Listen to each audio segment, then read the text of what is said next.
everybody, I'm Greg. And I'm Katie. Welcome to the Meeple Society. Today we are on episode 36, part 1 of the Eyes.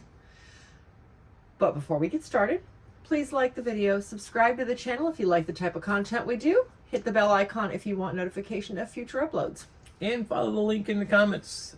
There you can find all of our social media and our merchandise. Yes, there is Merchandise. I actually have it on this time. on our link tree, on the link tree link, there is a merchandise link. It's a lot of links. Just follow the link. You'll find it. Yeah. Okay. Anyway. All right. So as we try to do with the start of every letter, we're going to do a brief history of why we're doing what we're doing, and brief history of the two collections that we have. We have two collections. We have our collection, which numbers, at least when we started this, was roughly 600 games. And then we have the travel collection, which again, when we started this, was about 1,100 games. I have not checked the numbers recently. I'm afraid to find out if it's grown or shrunk. Hopefully shrunk. Gosh, I hope it's shrunk. We've gotten rid of a lot of games. So. We have moved a lot of them out of the collections. But how this all started, roughly 2007 or so, we got involved with the choir department at our local high school because one of our kids was in show choir. And about 10 years later, we had been thoroughly entrenched in board games, and we were looking for new fundraiser ideas and came up with doing a board game night for the community. Well, just because we like the really heavy stuff, I didn't think most of our families would enjoy, Terraforming Mars and Blackout Hong Kong and things like that. So we started hitting up Goodwills and thrift stores, Facebook Marketplace, places like that where I could get very inexpensive mass market games that majority of families would enjoy. Well, unfortunately, my Goodwill trips became more of a habit than, that collection grew quickly. So, here we are several years later. We don't do the fundraiser anymore. We did them for about a year. But we do now take this collection or pieces of this collection to other places. Most importantly, we do go to schools. We still stay involved with the choirs as much as we can, with both of our kids now out of choir and out of high school.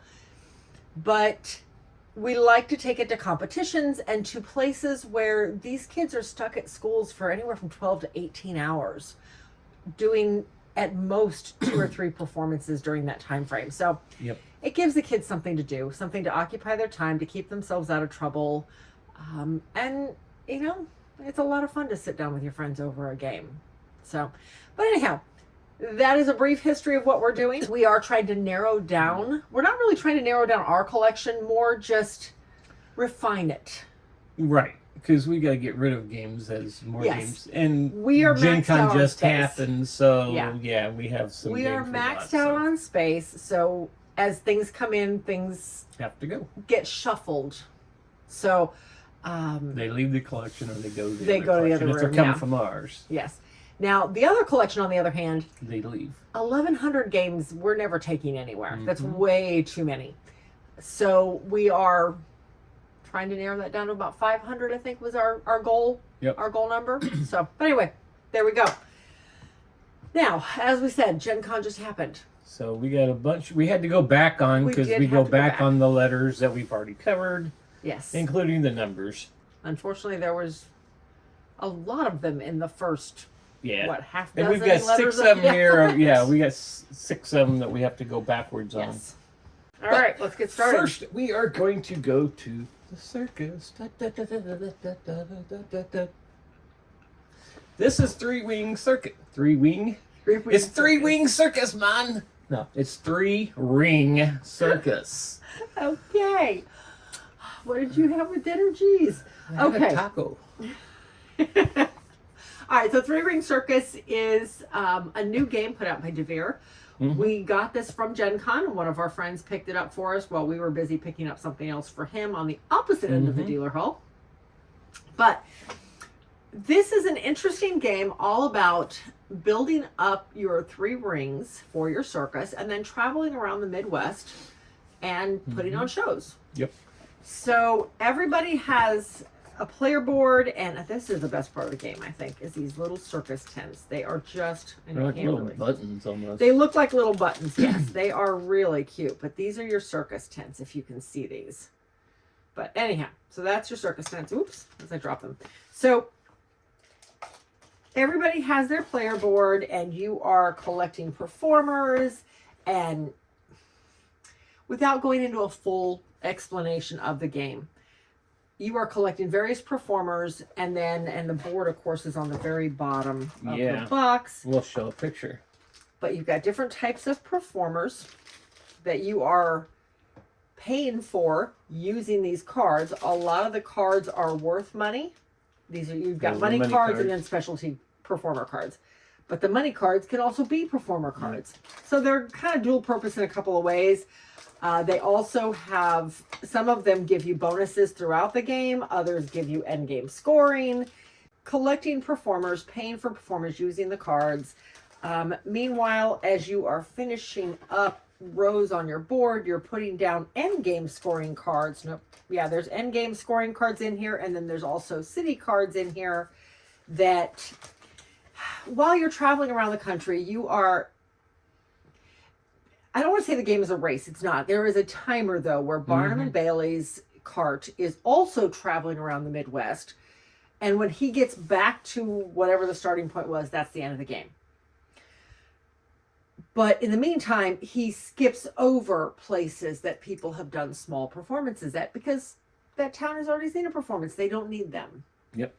So you're trying to work within that timer constraint to get small performances done in the little towns to get more money, and yet get big performances done in the big towns to get points and to get other bonuses.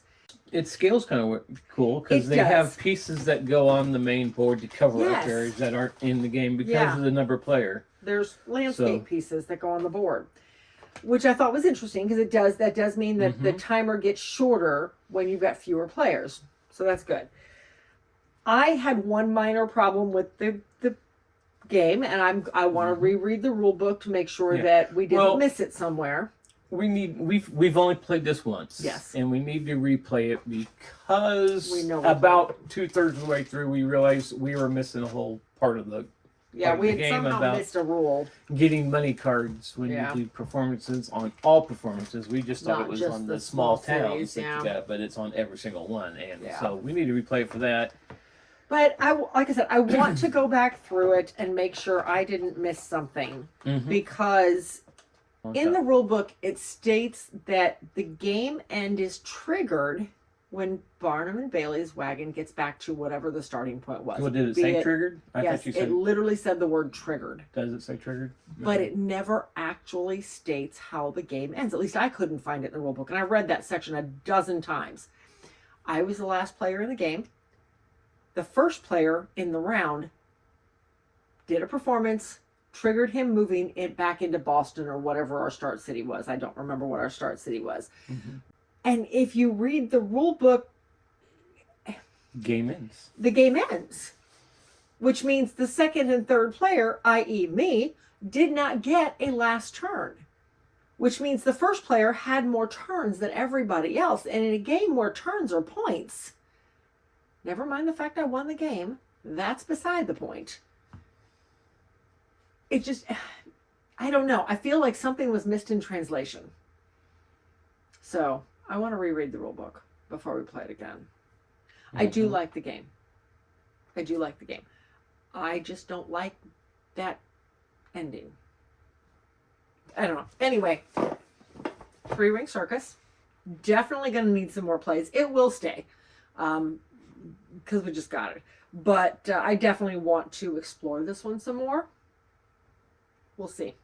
But yeah, 3-Ring Circus. Next we have Akropolis. This was the game, you said it was on your radar, right? I had seen it. I had seen it before. Yeah. Well, I'd seen it too, but it really wasn't a game that I was looking to get. Yeah, I had just thought it was pretty. And therefore, it caught my attention. And trying to do the box, you can actually see it. But I just always loved the box cover. So I had no idea I knew it was tile laying. That was all I knew about it. Anyway, Akropolis is a tile laying city building game. This one, wow, that's kind of all over the place, isn't it? So everybody starts with their center tile. Throughout the game, you are bidding on not bidding really, you are selecting one of 4 tiles laid out in front of you. You are paying building material in order to jump over one to get to the second one, kind of like a Century Spice Road mechanism. Only instead of putting the building material on the tile, it's just going back to the bank. Yep. So you don't get building materials by selecting earlier ones. You just simply don't pay anything.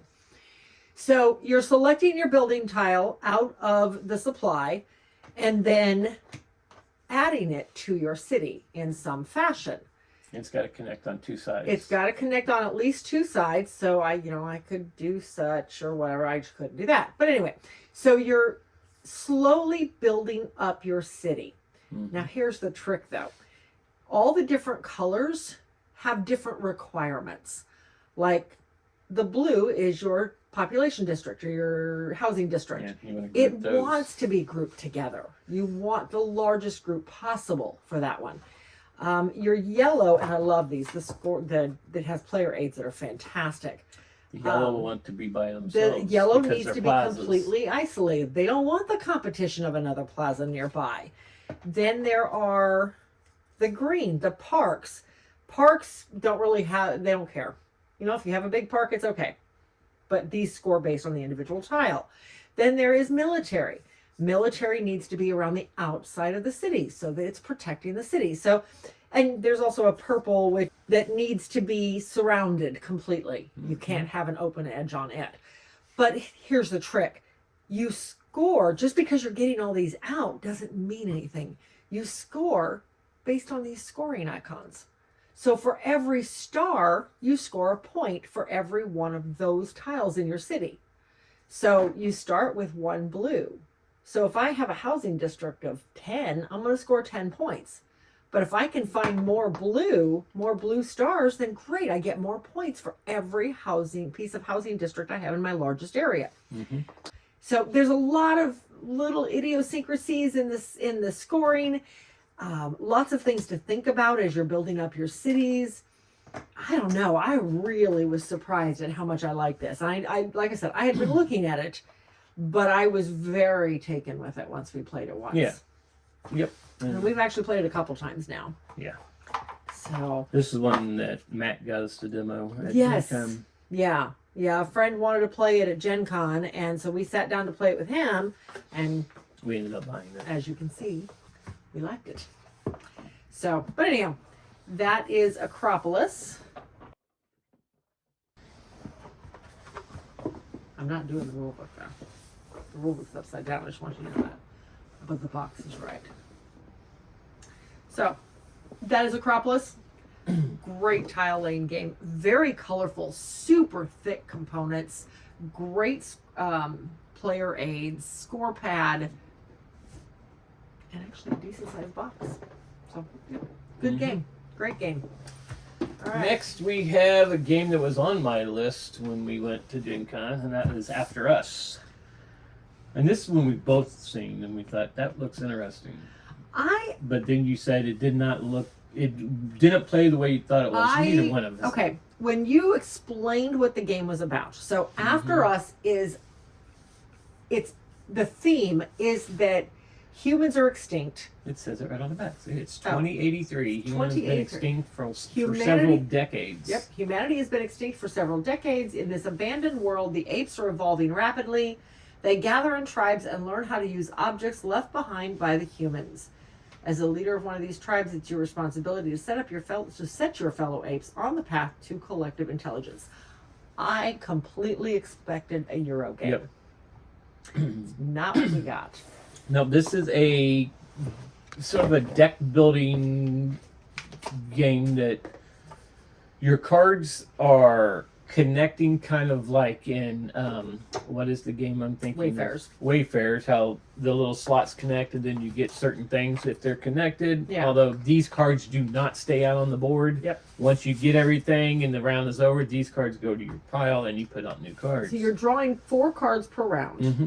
Some you can get to where you get 5. Mm-hmm. So you can add more cards to your Yep. hand. I forgot about that.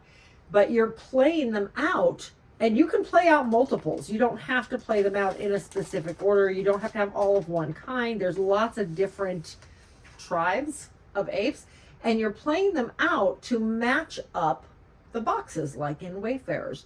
And you get the stuff in any box that's closed. You Mm-hmm. get those resources. And it all depends. Each of the tribes is just slightly different. Yep. But you're using resources to purchase these. So all of your decks of cards are laid out here, and you can't see what they are. They're all face down. You are paying different resources based on whether you want the weaker version of the tribe, the younger members, or the older members, the older, stronger members.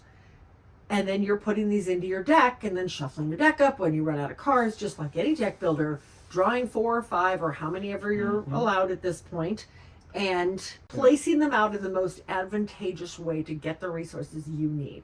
Right. Again, you only get the resources on ones that are closed off. Everybody gets a token of each set too, because once you lay your cards out, you got to decide what monkey you're going to purchase, because you're going to purchase a monkey that round. And each one's going to give you a certain power. Like these are going to give you the light bulb, or the apes are going to give you, what is that called? Rage. And with every 4 rage, you can get rid of one of your cards, so you can mill your deck down and make it better. Yeah. So it was interesting. It is cool. Yeah, I really liked it. Yep. There is no blocking per se. No. Everybody can go after the same tribe at the same time if they want to. I thought it was, like I said, not at all what I expected. No, I like you. I was expecting a Euro, but it's not a Euro. It's a deck builder. Yeah, but that's a good one. I want to play it again. We've only played it the one time. I definitely want to play it again. Yep. So, but anyway, that is After Us. I got on right this time. Mm-hmm. Anyway, that is After Us. When the apes take over the world. Good game. Okay, this next one we bought in the consignment shop, and we hold your friend Lisa accountable for it. Yes. This is a la carte with the box lid on backwards. I had to do a fix. That's This is probably a la carte. This is a cooking game, I guess. Yeah. And it's pretty thematic. Okay, so this is from 1980, I think it is. All right, this version was in 2010. Mm-hmm. I think it's a whole lot older. The original is a whole lot older than that, though. By now, you've already seen it on the screen. So, we laughed so hard when we played this at Lisa's house last year and I've never seen a copy until we were at the consignment shop and you pulled it off the table. So this one, I mean, how could you go wrong with a game that includes pans and your own little burners? So the idea with this one is that there are recipe cards. All the recipe cards are laid out on the table, and all of the recipe cards, everybody chooses one recipe. The goal is you're trying to complete one of each of the 5 different types of recipes. And each of the recipes have their ingredients and their heating levels listed on the card. So you have to get, throughout the game, you get 3 actions per turn. You have to get your stove up to the correct, this one's really tight. You have to get your stove up to the correct heating level without overheating it and burning it by accident. You have to get the ingredients into your pan because you have your recipe right there. Now, why you're putting your recipe in the pan, I don't know, but that's okay. So, but here's the trick. An action is literally to do that. You actually got one. I No got salt one that in there. time. Wow. I don't think I've ever done it without Yeah, salt. but you're trying to get the ingredients that's on the recipe without getting 5 salt, which is in every 3. bottle. 3 salts? Is it? Oh yeah, there's 5 in a bottle. Yes. So if you get 3 salt, you're if done. you get 3 salt or 3 of any one seasoning, you've over seasoned it and the dish is trash. You literally dump the whole thing out into your sink. Into your sink, and then start over. Like literally throw the recipe away and start over. Yep. So it is cute. We played it the other night, and I remember it. It was fun. So it is tricky because that was easy. I made it look easy. I swear I did. See, look at that. Okay, so yeah, so if you move your wrist and nothing comes out, that's still an action. That's an action. Hope I overseasoned it. Yeah. But so you're doing that each round.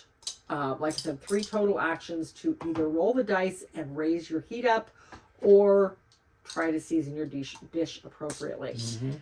Now on the dice, though, it has a 1 with a circle and arrow on it, which means everybody's turning their it up.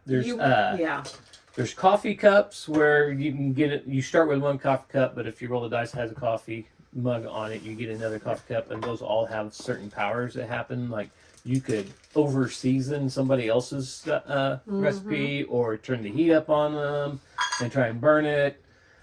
Here's another little trick to this. This one here, everybody starts out with a crepe they can make. It doesn't require any ingredients. It's worth 5 points. However, you just gotta get here's the trick. You got to get your heat up. Just don't get it to 7. Anywhere from 1 to 6, and it'll cook. Just don't get it to 7. But you have to flip it.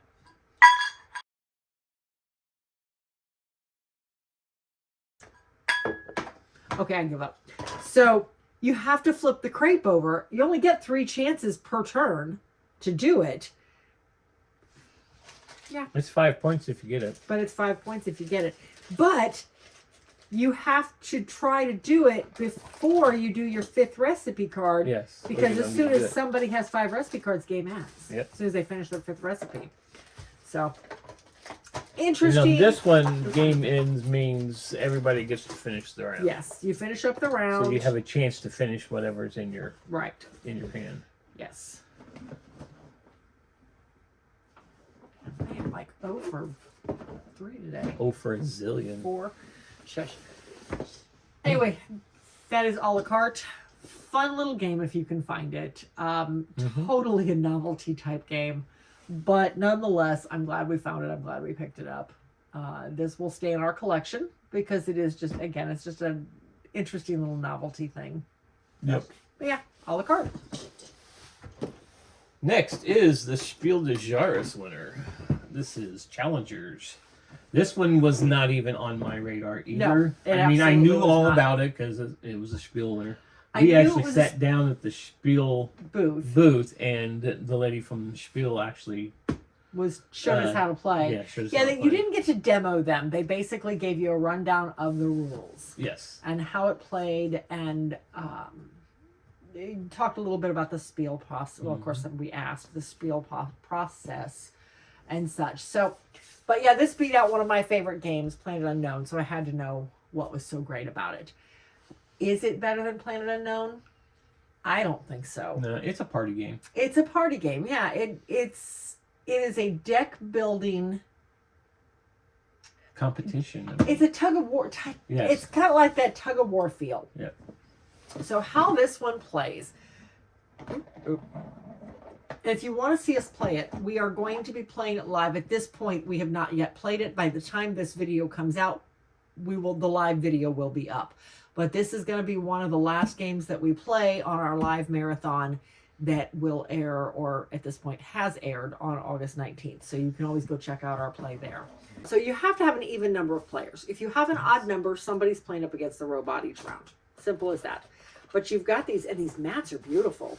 The neoprene mats, 4 different colors that represent 4 different competitions going on in every round of the game.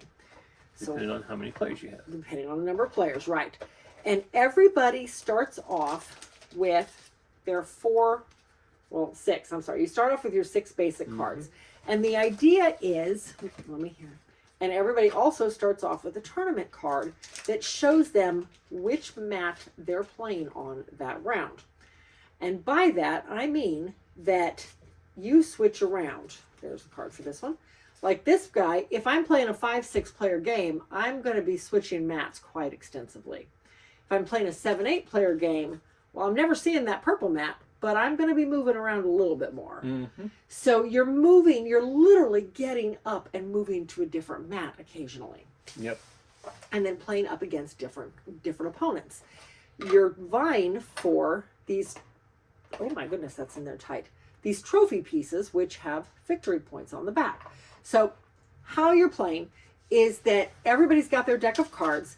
You are one by one, you're shuffling your deck up, you're playing out a card. Some of these cards have special abilities on the bottom, and in which case you activate the special ability, you follow the rules on the card, essentially. But you're putting out a card and say, okay, my card is 3. Now my opponent has to meet or beat a 3. And then as soon as they do that, they slide all their cards together, and now I need to meet or beat whatever their top card is. And you keep doing this till either, once you beat them, once your cards have been beat, they go into your bench area. The loser is the person who can no longer you. put a card into their bench Either area. you've run out of cards in your deck, Yep. because you can discard cards out of your deck at any time. You can purge your deck anytime you want. Yeah. Well, Just be careful. Well, between rounds. But be careful not to purge too many, because you need cards in order to stay in the game. Because you lose the round either by running out of cards and not being able to play anymore, or by filling up your bench, whichever comes first. And then whoever's still standing wins the round. So, because each round you're going to be able to draft cards depending on what round it is and what card says you're going to draft from the A or the B or the C. Everybody drafts every round. I'll put those there to hold. So you're going to get a new card, 2 new cards actually every round, and at that point is when you can take other cards out of your deck. Yeah. So, interesting game. We've only played it 4-player. We're going to try it at 6 on the live stream. The live stream. I would love to do an 8-player game of it. I obviously it's going to take more plays. At this point in time, I don't see what all the fuss was and why it won the best game of the year. But then again, we haven't played it at 8 players yet either. So we'll see. We've played it at 4. I'm curious. I'm definitely willing to give it a chance. But yeah, that is Challengers. I didn't even look.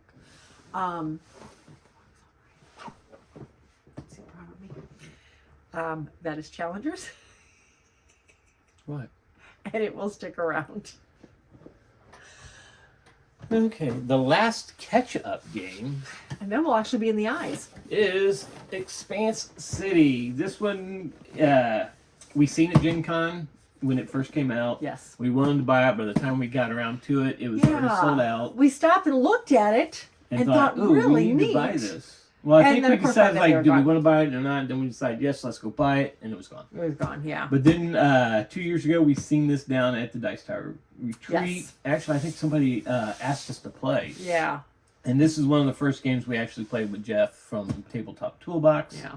Anyway, so this is a tile laying city building game. Yes. Where you're going to lay tiles. What do you call those? Housing and commercial. Housing and commercial, yeah. So you're building buildings, Right? either commercial or housing. Housing can't get any taller than 2 or 3.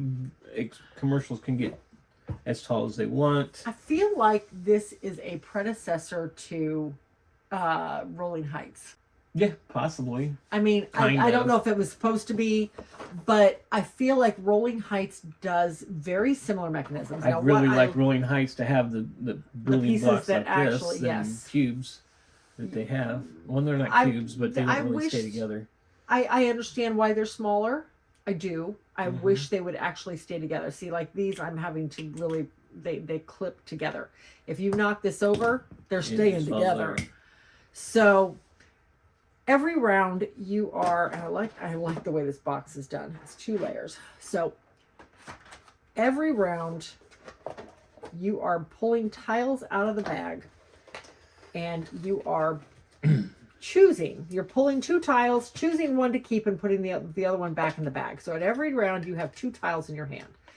And there are residential, and there are commercial, and then there are, I don't want to call them they're not building tiles, they're not really bonus tiles, they're just community tiles. Community tiles. Yeah, because you're only building the residential and yes, these commercial. Are the only 2 tiles you can build anything on.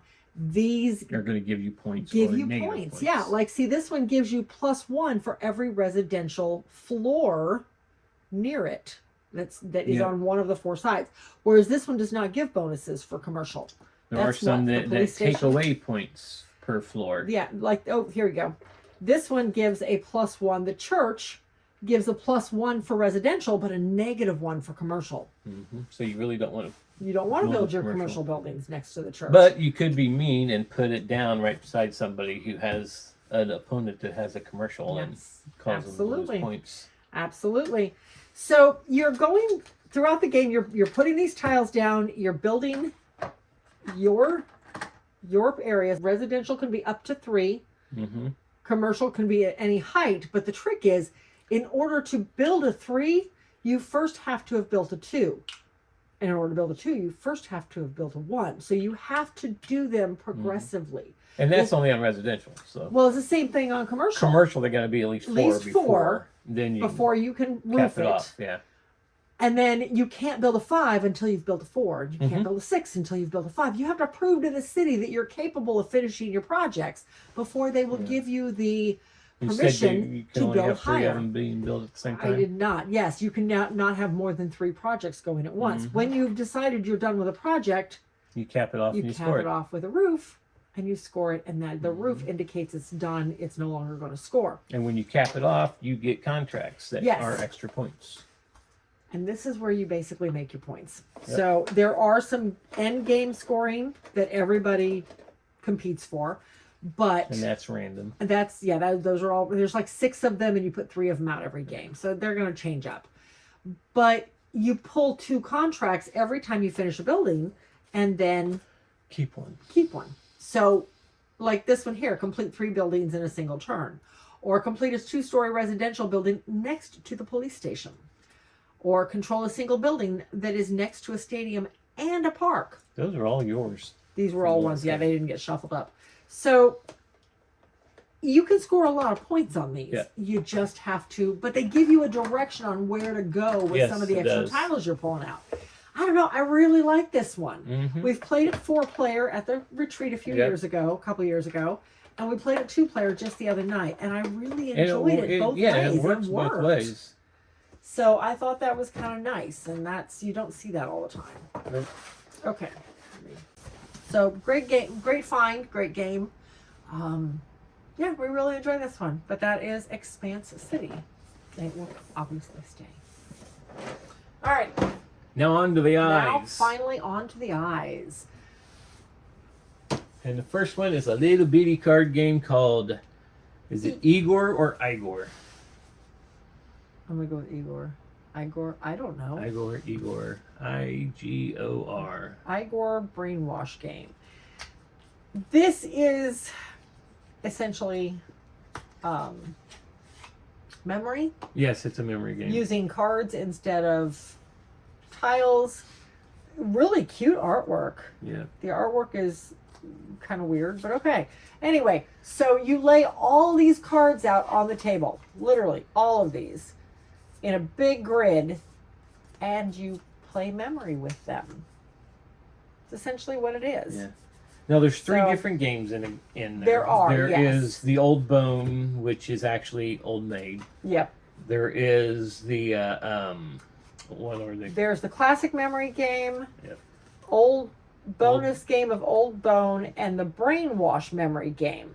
So the memory game is just like the memory game. Yep. Brainwash memory game is you have cards out there and says, oh no, you've been brainwashed. When that happens, the cards stay down and everything in that row gets picked up and shuffled back up and then put back down. Yeah. So there goes your memory for that row. Mm-hmm. Yeah. Interesting. I mean, it was cute. That being said, we are going to go ahead and this one's going to leave the collection. Yep. It's not something thank you. An adult is going to pull out to play. This is more of a children's game, and we have a ton of memory games. Yeah, that have the thick tiles that are more likely to stand up to little kids' hands. Mm-hmm. So this guy is going to leave the collection. So, but anyway, that is Igor Brainwash game. Next is a big classic game that we finally got played. This is Alan Moon and Bruno Feduti's Incan Gold, which is also called... Oh, I can never remember the name of the game that it's also called. I didn't know it had changed names. There is another name for this game, and people who are watching are probably yelling it out right now. If you remember it, put it down in the comments, unless suddenly I can remember it. But I found this one at Goodwill a really long time ago. Mm-hmm. And it sat in our collection. We put it in our collection because of Alan Moon and Bruno Feduti. Because they are such big designers, we wanted to play it and make a decision before we put it into the travel collection. And because it was missing one card, but I managed to work around that. So you sleeved it and put it in a fake card. I found the artwork online. Yep. Printed it out, fought with the sizing, but printed it out on cardstock along with the back of it. Oh no, it's not even on cardstock. It's just regular paper, but I put a piece of black cardstock in between it to make it firm. And it works. So, and with it sleeved, it works perfectly. So anyway, this is a push your luck game. I had no idea this was a push your luck game. We took this with us to the stadium for Gen Con on Sunday morning, just because we knew we were going to be down there early, and we just wanted to have something small to play while we were waiting for the dealer hall to open up so we could finish our shopping and do what we wanted to do. Yep. So we took this with us. A friend of ours was down there with us, Matt. He had already played the game. He was very familiar with it, so he taught us the game. So the way this one plays, everybody has 2 cards in front of them. You have your I'm going further into the tomb card, or you have the heck no, I'm on my way out card. I'm out of here. I'm out of here. And taking the treasure with me. And taking what there is with me, that's right. Meanwhile, there's a deck of cards here that one by one is being pulled that has different hazards in it. It has lots of gems in it. All sorts of stuff, and more monsters. hazards and falling rocks and more gold or gems. So you are every round you're pulling cards up so everybody can see what you're finding, and then everybody has to make a decision whether they're staying or going. And if they are staying, then great, those people continue down into the tomb and or into the temple. Anybody who said they were going collects up all of the treasure cards that are there so far and take them with them. If at any point 2 of the exact same hazards are pulled up, then everything's gone. That's round's still over. in the dungeon. And Round's over. Y'all get nothing. Everybody who was in there has to evacuate quickly and get nothing out of it. So it's a push your luck. Meanwhile, you've got your little tents. You're hiding all your gold behind. So nobody knows how much you actually have. Yeah. It's a fun game. We really, I was surprised how much I enjoyed it. I shouldn't have been surprised, but I was. I think I accidentally put, there's the stay or go cards. So we're going to hold on to this one. It plays a high player count, which I like, because it is hard to find decent games that play 8 players. So we're going to hold on to this guy for those nights when we have a lot of people here and we want to have a few laughs and push our luck. Or let me beat you really bad again. Gosh. Anyway, that is Incan Gold. Great classic game. Like I said, I think the only reason this never came off the shelf is it's a 3 to 8. Yep. And we didn't know anything about it, so therefore it never came off the shelf when we had game nights, and now it just might. But yeah, Incan Gold. Great game. Diamant. That's the name of the game. I knew it would come to me. Diamant. Anyway. Okay. Our next is a old Queen's game that I believe is actually out of print now. This is Inka. Have not seen this on the This is shelf. one of the first games we really bought when we got into the hobby. Yeah, we've had this one for a while. I very distinctly remember going down to Ordinary Pizzas, grabbing a pizza and deciding, let's go to the game store and pick up a game. So we bypassed the house by 3 miles to go up to the game store, and this is what we came home with. Very, very early in our collection. 2005. Yeah. So even then it was, even when we got it, it was old, because we probably didn't get it till 2015. Mm-hmm. So, but anyway, this is an interesting one. Like I said, I've never seen it on a shelf since. The only time I've ever seen it on a store is when we bought it. Mm-hmm. So, Inka. I guess this you'd say route manipulating. Yeah, because you're not really, the only time, it is a tile placement, but the only time you're placing tiles is at the very beginning of the game. And from the rest there, of the time you're sliding the tiles. You're moving the tiles, yes. So the board sets up, oh, wait a minute. I was going to say, what? Something's wrong here. It goes like this. Well, not really, because, oh, yeah, I guess it is it. Yep. So anyway, you've got your whole board. It's all 6 pieces. So pretend I put the other 2 on there, too. So you've got your 3 middle pieces that look like this. And every player has a statue. These 3 statues in the middle of the board that sit on these player pieces. And this is what you're after. You're trying to get your statues. Yeah, these sit in the middle of the board like so. And throughout the game, at the very beginning of the game, everybody's putting out the rest of these tiles somewhere on the board. Yep. Mind you, all these red areas, these are open pits. You can't cross over them. The brown areas, the beige areas, those are actually stone tiles. So you can cross over those if you need to. But you are spending the whole game sliding tiles or pivoting tiles. Setting it up for your route. And then trying to move. Now you can move. Once you get your route set up, you can move as far as you want. Doesn't even cost an action. Unless you're jumping over a snake. Those cost actions. So it's an interesting puzzle. There's different spots on the board to do different things as well. Yes, because if you land on one of the portals, you can portal over. I don't remember what these do, but they've got a special thing. But the winner is the first player to get all 3 of their statues, and get out. You actually have to get back out of the temple. It's a neat game. Yeah, we introduced Matt to this game. Yeah. But it's an interesting puzzle. We don't play it very often. No. But we did when we first got it. We played it a bunch because it was one of the few games we had. So. But yeah, I like it. It sits on our smaller game shelf. We didn't really talk about this one, but I feel like when I'm in the mood to play it, it's a good puzzle. Oh yeah, you forget how good the puzzle of this game is. Yes. So we're gonna hold on to this guy. He'll go right back onto our small game shelf. But yeah, that is Inka. Inka. Inka. Yeah, Just that's Inka. really the only. From Queen Games. More. I wanted to say a subtitle of some sort, but there isn't one. All right, yeah, good game. Next, we have a game called iKNOW. This box is on wrong too. There's lots of pieces rolling around this one. Oh no, it's not even in. There's nothing in here. Oh, that's right. There's no rule insert. So I found this one at Goodwill. We found it unplayed. All of the packages were wrapped up tight. So we unwrapped one of them just to test the game. So, thank you. The way this one plays, here's your board. This is essentially a trivia game.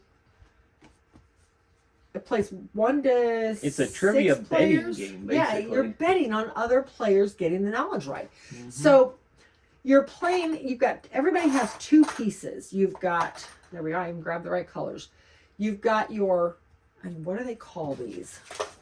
They call these your iKNOW token, your iKNOW pawn. With the I in it. This one, with the I in it. This one, you are betting on how quickly you can answer the question. Whether you're going to get 3 points because you're going to be able to do it in 1 clue, 2 points because you're going to be able to do it with 2 clues, or only 1 point because you're going to need all 3 clues from the card. So you're putting you're betting how soon you're going to need this. So okay, I can do this in 1 clue. Never happened. But that's what you're saying. Then you're going, after everybody has bet, then you're going to, or everybody has declared how quickly they can get the answer right. Then you're going to take your betting tokens, starting with the player who thinks they can get it the fastest, and bet, I think Sally's going to get that wrong. Yep. Or Sally's going to get that right. So if you get the question right, you get the number of points underneath the thing, underneath your piece. And then if Sally got it right and you said she would, you get another point. Or if Sally got it wrong and you said she would, you get another point. So it just depends on where you're betting. So you get to bet on your friends' knowledge. Now, here's the trick though. Everybody heard your answer. You don't know whether it's right or not. Somebody could have said you were going to get it wrong, but at the same time, you know what? Okay, I said he was going to get that wrong, but I think that's right. I said I was going to get 2 points. I'll listen to the next clue, make sure of it. Yep, that's the answer. I now get 2 points because my opponent answered first and got it right. Or I think he got it right. It's interesting because at the same time, if he said the wrong answer, you're like, I don't know, do I risk it? So you get to play off of what other people have already said, which I thought was interesting. First, and then as you're doing this, you're getting points. Those are your points. So the first player to 10 points wins the game. But the questions, we pulled out 2 of them here. What was this one? So this is the type of question. Which historical city? That's your theme. And you got to base your answer off of that, because like, can I get it in 1, 2, or 3? Can you get it in 1, 2, or 3 clues? So you know the theme beforehand. Okay, it's a historical city. Okay, well my history's pretty good. I can get that in 1 clue. I'll guess that I'll get 3 points. So the first clue was, it is the most visited archaeological site in Mexico. Well, my first thought was, Chichen Itza, or what is that one down there near Cancun? Yeah, the one that I was trying to think of, and I could not remember it. And that I just said Mexico City. It contains some of the largest pre-Columbian pyramidal structures found in the Americas. Okay, well that fits with Chichen Itza. That was my answer. I was wrong. It is believed to have been the largest city in the pre-Columbian Americas. Well, I have no clue. But I guessed that I would get it in 2 clues. So the answer was Teotihuacan. Like, the board game was sitting 5 feet from us when we read this question. It's like, okay. So it was just things like this. Here's another one. What famous statesman?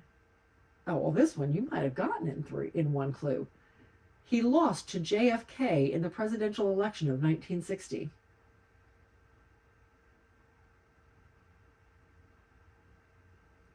I wasn't even born yet. But you know your presidents. That's why I thought you would know that one. He was the only president to resign the office. Nixon. Yeah. It was Nixon. I remember that one. We might have gotten. But yeah, I just thought they were really interesting. So we are typically very critical of our trivia games because trivia is so dated. Yes, it is. It can be. It can be very dated, but this one just added a twist. If you get like an IP trivia, then it's not as dated. It's just how dated the movie is. But this one isn't. This one's history. Yeah. And I don't know. I loved the betting twist. I loved this twist of betting on your friends. I just thought that was neat. And the pieces are really nice. And so, yeah, we decided we're going to hold on to this one. I just thought it was an interesting twist on a trivia game. That is, iKNOW. We are going to hold on to it. I guess. Next we have Imagine That. That was a big thump. That was a thump, yes. All right. This is another memory game with some really mean cards in this game. This one plays ages 5 and up. Yeah, this is going to introduce your 5-year-old on how to be mean to other people and to take that game.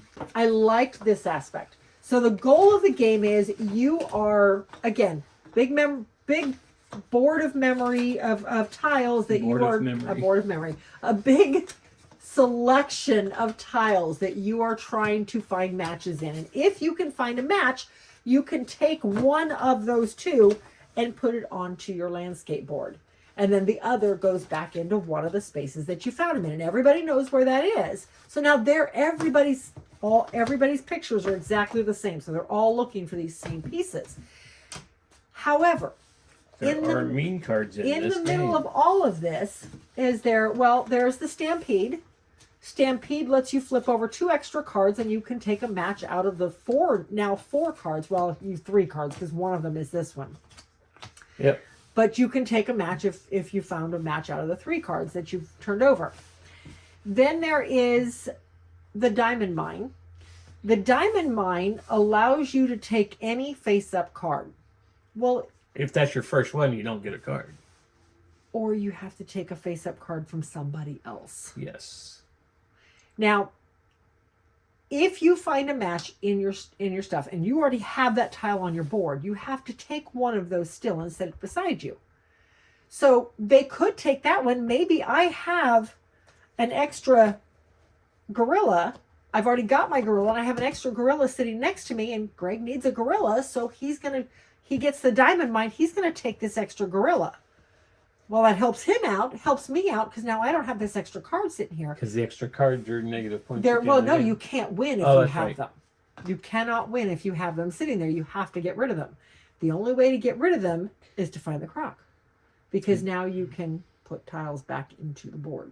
But if you don't have any tiles off the side of the board, now you're losing cards off your board. Yes, if you don't have tiles over here, you're taking them off of here. We felt it was a little mean for a 5-year-old. It was, I see what they were trying to do. Yes, and you can take those tiles out, but then again, the crock is the only way to get rid of the extra tiles, and you can't win if you have the extra tiles. Mm-hmm. So, well, the Diamond Mine you can get. Yeah. Well, no, there's a possibility you take a card from a Meeple or from that's the board. face up, yeah. right? So they could take a card that's off to the side of Yes. the board, but why would they? Because they know you can't win without us, so they're going to take something off your board. Yeah.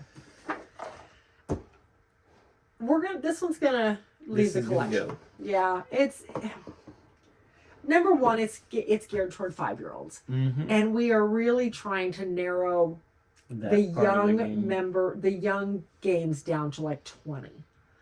And this one just didn't make the cut. So, yeah.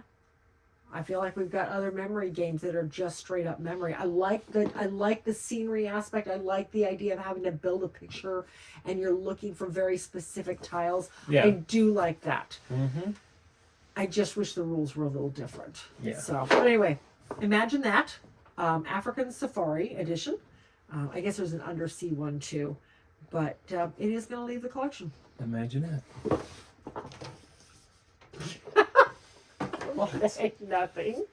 All right. Next is a new game of ours. This was another one we got at Gen Con. This is one that was on my radar. Yes. Apparently wasn't on your radar. Nope. Most of my games that was on her radar she had never even heard of. So Nope. What do you do? How does she get to be on this show?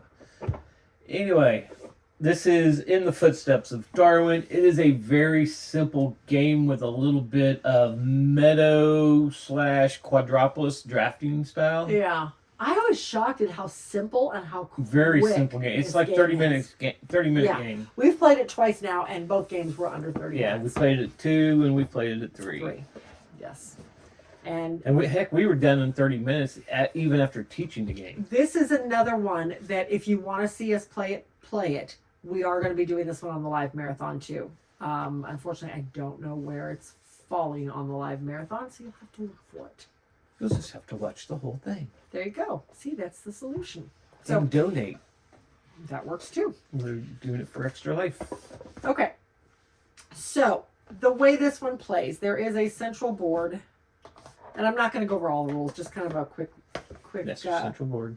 That's the central board. So you have tiles laid out here, and you're drawing tiles to put back onto the board as you're taking them. But you've got a grid of 9 tiles laying out here, and the ship is moving around Move it up here so you can actually see that it. ship sank. The ship sank. So the ship is moving around based on the tile that you took.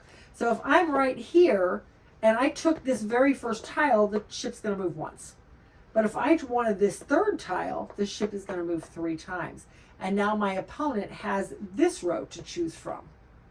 If it moved once, now he has this row to choose from. So you're taking tiles that, number one, work on your player board, but 2, that maybe don't set your opponents up for something you can see they need. Now, that being said, there's ways to manipulate the boat.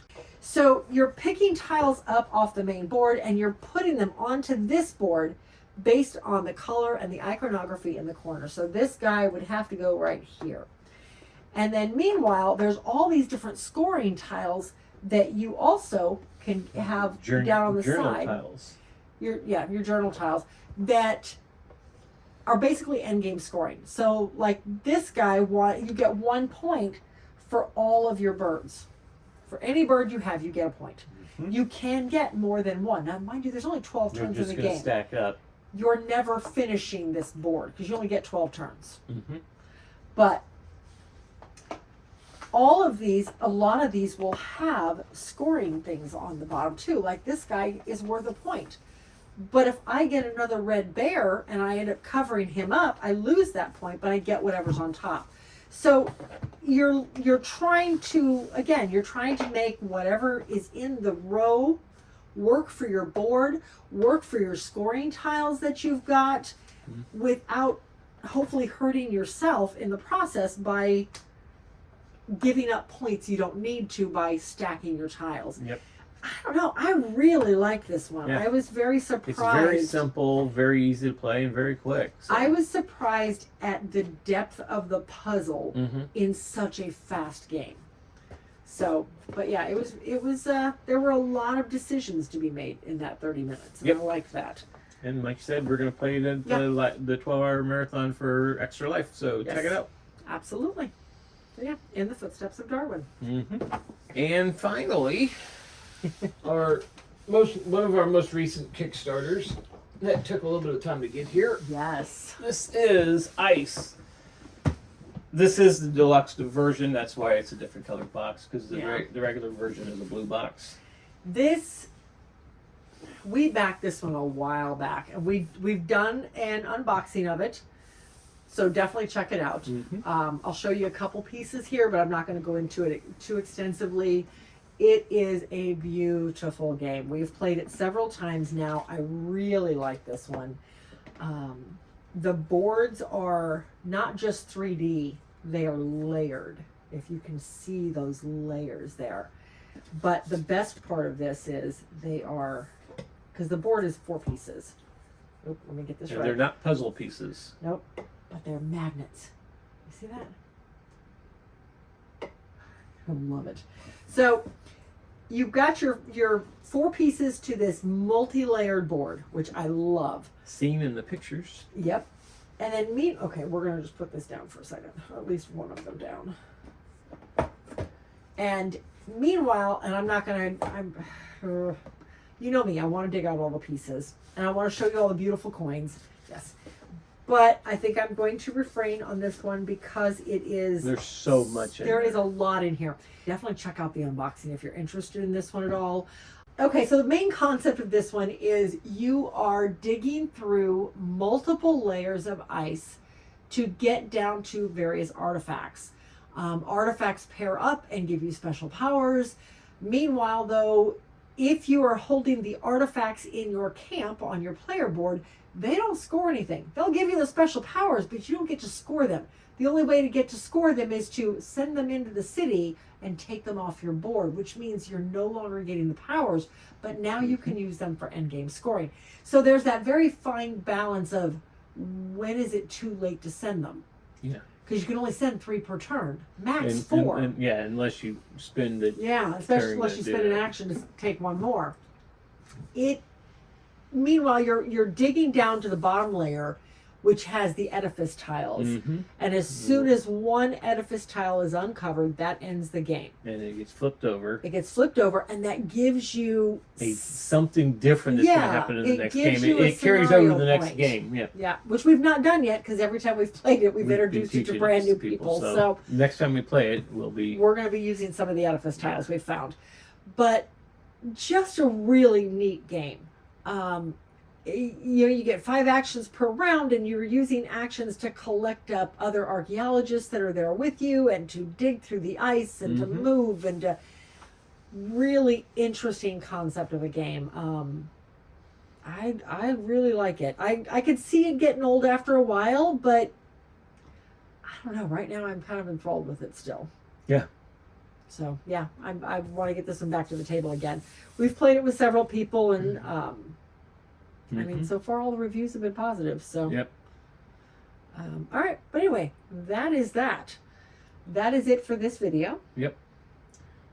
So, if you're watching this now, our 12 hours probably already, our 12-hour marathon is probably over. But go back. Because it's in 2 days, and I'm not editing. Go back, tomorrow. take a look at it. The links there to donate to the Children's Miracle Network will still be available. They still work. Yes. Please, please, please donate. We get no money out of this. It all goes to children. I like the way Extra Life does this, because we get to have all the fun of doing the game nights and talking to you guys, and I never touch the money, which is phenomenal. Let me tell you, it bypasses us completely and goes straight to Extra Life. Yep.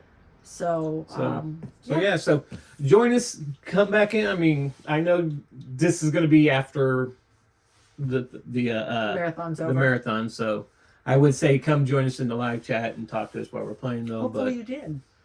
You can always leave comments, but yes, please check it out. Please, if you can, donate. Until then, we'll see you at the next one.